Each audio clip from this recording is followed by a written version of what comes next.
16, and he will make all the weak and the great and the rich and the poor and the freemen and the slaves to have a character upon their right hand or on their foreheads, such that nobody can buy or sell unless they have that character or the name of the beast or the number of his name, which is 666, verse 18. Verse 16, the second beast will oblige all men to bear a mark of the first beast. And many of you know, of course, a lot of people think that they've now got these, what do they call them? Transponder chips, yes, which you can insert under your skin. They're about the size of about a grain of rice. They go under your skin, and then you just have to pass your hand under a machine, or you don't even have to pass under a machine. You simply have to pass within distance of some, what's the receiver, is it? And the receiver is constantly sending out a ray, and the ray picks up the transponder and then goes back to the transmitter with the code on the transponder. There have been details upstairs about it. They're inventing these things now. Very useful for a pet, for instance. I mean, if you lose a pet. And they've got now, with the satellites going overhead, they've got, if they can plant certain little objects on your eye, for instance, either in the heel of your shoe, if they can get hold of a pair of your shoes and they cut off the heel and then they stick in one of these little things, then wherever you go, as long as you're wearing those shoes, the satellites can pick you up wherever you are. That's what's going on already today. That's what already exists. Or it might obviously be something in a fountain pen. That's obviously another. Or a pen in your pocket. That might also do it. Or various gadgets. They're tiny little things. Not much is needed. Enough for the satellite. So the satellites can pick up exactly where you are. And of course, as one satellite goes on, the next one comes up over the horizon. And so in Virginia, Langley, Virginia, I think is the CIA center, and where they've got the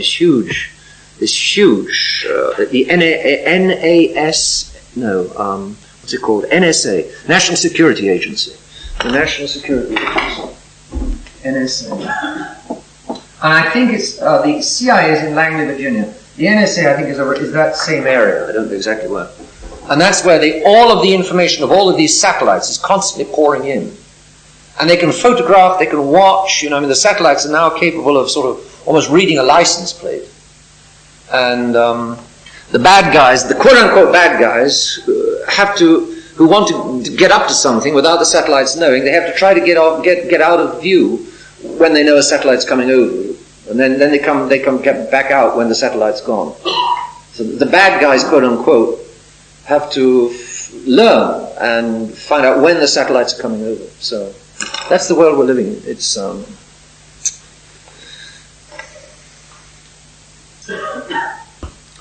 part of the chastisement may be the total destruction of all of those machines, or the rendering useless of all of those machines.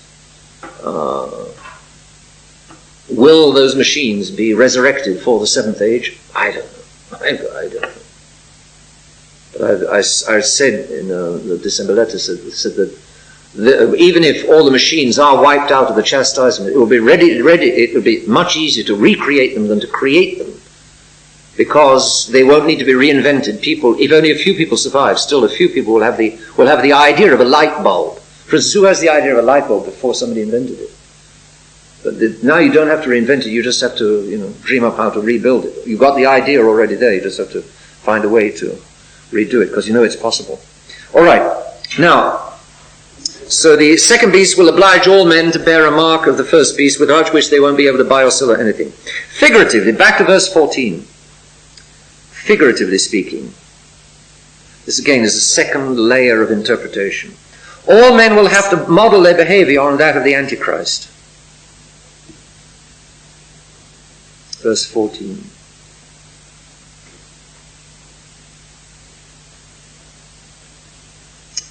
Verse 15. The images speaking are the followers of the Antichrist, babbling in tongues, etc.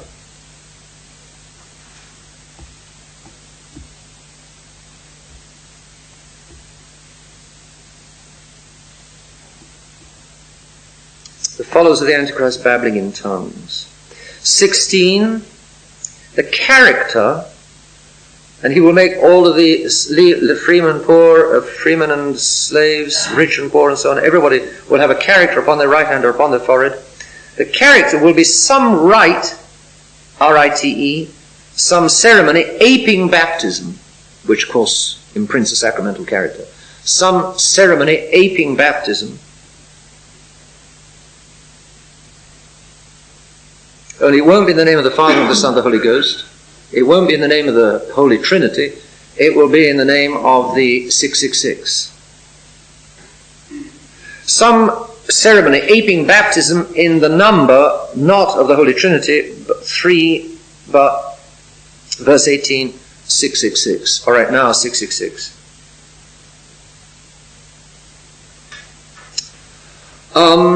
Here is wisdom. He that has understanding, let him calculate the number of the beast. For the number of the man is, for it is the number of a man, for it is the number of a man, and the number is 666. Okay. Verse 18. In this terrible crisis, wisdom will be needed to see that the Antichrist is neither God nor an angel, but just a man. The number is the number of a man. In this terrible crisis, the worst ever in the history of the church, wisdom is going to be needed to see that the Antichrist is neither God nor angel, but just a man.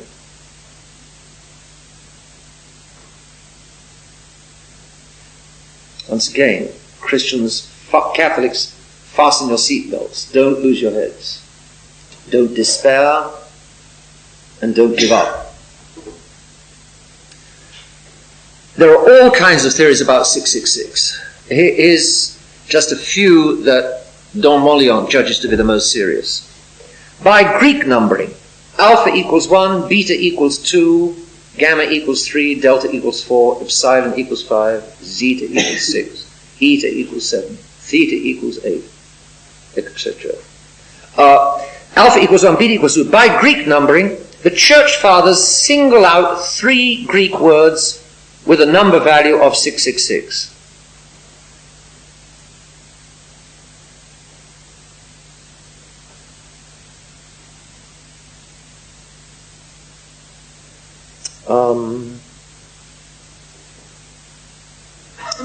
They are the Greek words for giant, contrary honor, and I deny. Titan, antimos, and arnaumai.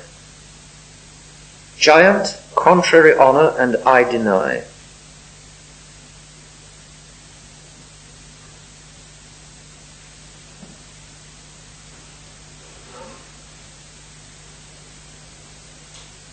Therefore, say the Church Fathers, Catholics should situate the Antichrist by 666. 666 enables us to situate the Antichrist as a giant of pride, contrary to the honor of God, and denying all truth. That's the Church Fathers.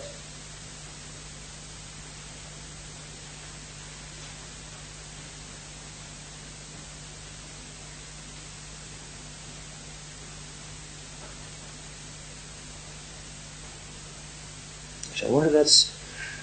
it can't be.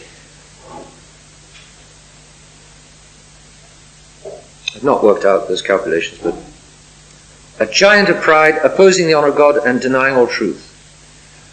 Also, as 7 is the number of completion, 7 sacraments, 7 days, 7 ages. What else is 7? Sacraments, I've said. Gifts of the Holy Ghost. That's right. Days of creation, yes. As 7 is the number of completion or perfection, so 6 is incompleteness and imperfection.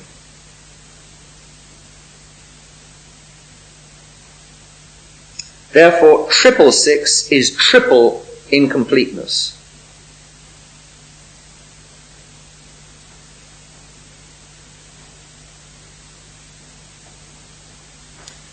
the Antichrist will never enter into the peace of God's seventh day or Sabbath. The Antichrist will never enter into the peace of God's Sabbath, the peace and perfection of God's seventh day or Sabbath.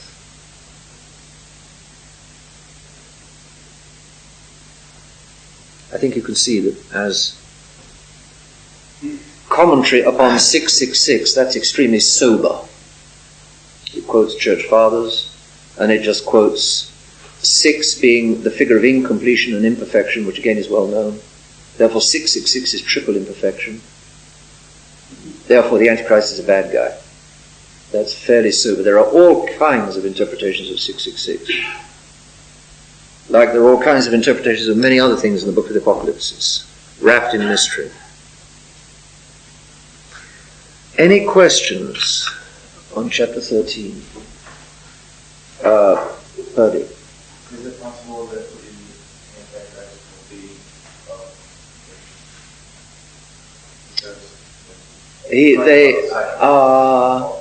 they say he's going. Some people say he's going to be the son of a bishop and a Jewess, something like that. But himself a clergyman, I don't think so. No. He wouldn't be glamorous enough.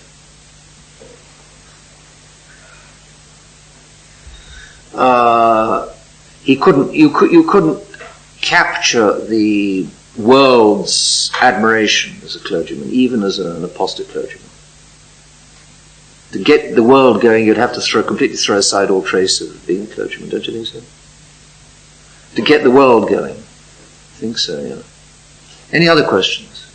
But I forget who prophesies. Our Lady of La Salette said he will be the son, I think Our Lady of La Salette said something about him. He will be the son of, in the Secret of La Salette, I think it is, the son of a bishop, son of a Catholic bishop and a Jewess, I think. I can't remember. Something like that, a Jewish name, something of that order. Who knows?